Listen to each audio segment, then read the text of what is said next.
Who is speaking? That she has been asking. Ma'am, the center, please. Guruji, I follow your interviews on YouTube and they are an immense source of guidance and strength. Guruji, my question to you today is, can we choose and change the course of our destiny, or are we captives in a pre-chartered path? If yes, how? By that question, I'm sorry, but by that question you're insulting the forces. They are here to take the destiny of this nation where we want.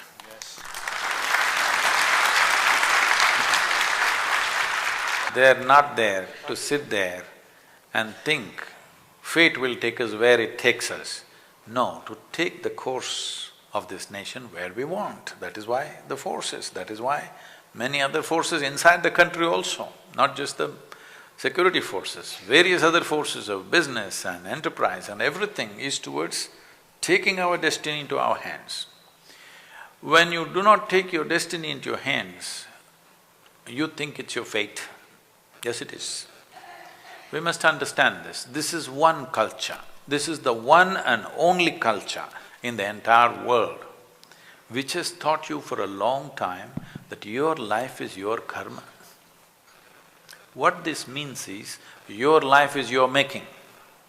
But unfortunately, somebody turned such a dynamic way of living into a fatalistic existence. Your karma, from somewhere it's coming. No. Karma means action, your action.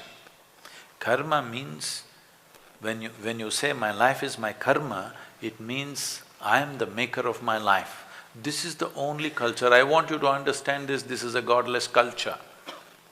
Never in this culture have we told you there is one God sitting up there and managing everything for you. We always told you your life is your karma. We have 33 million gods and goddesses, but we know the technology of God-making. For different aspects of life, to open different windows into existence, we created different deities. In every village, they created their own deity. You have heard, there are any number of examples, I am a living example, but unless it comes from the West, it is not true, If not from United States, at least it must come half the way from Greenwich Mean Time, otherwise it cannot be true. You heard of Ramanujan for sure. So, in early 20th century, he simply poured out mathematics. Many dimensions of mathematics that he poured out, even today they're still analyzing. Some of them described the black holes in the space, in the galaxies. When he wrote these mathematical formulas, there was no concept of black hole in the scientific community. See, always there is a concept, then there is a theory, and then the mathematics. But when there was no concept, no theory, he made mathematics for the black holes. Even on his deathbed, he was sitting and pouring out mathematics. So they asked, where does this come from? He said, my Devi, the Devi that I worship, she bleeds mathematics. So these were deities which were created to open a certain window into the existence.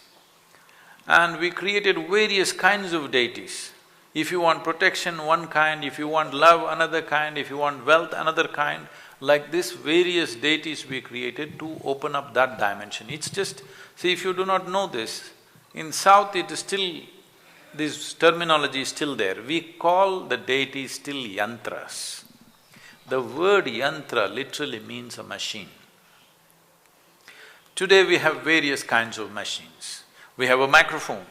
Why? Only because we can speak, we came up with a microphone, isn't it so? If we had no speech, would we come up with a microphone? We came up with a bicycle. Why? Only because we are mobile, we can walk, we came up with a bicycle and every other automobile. Every machine that you have created is only an extension of your existing faculties. So similarly, we created subjective machines. So, for extending our faculties, to be able to do something that we ourselves could not do with our own limbs. See, you cannot travel at 100 kilometers per hour by yourself. Today you can sit in a car and go.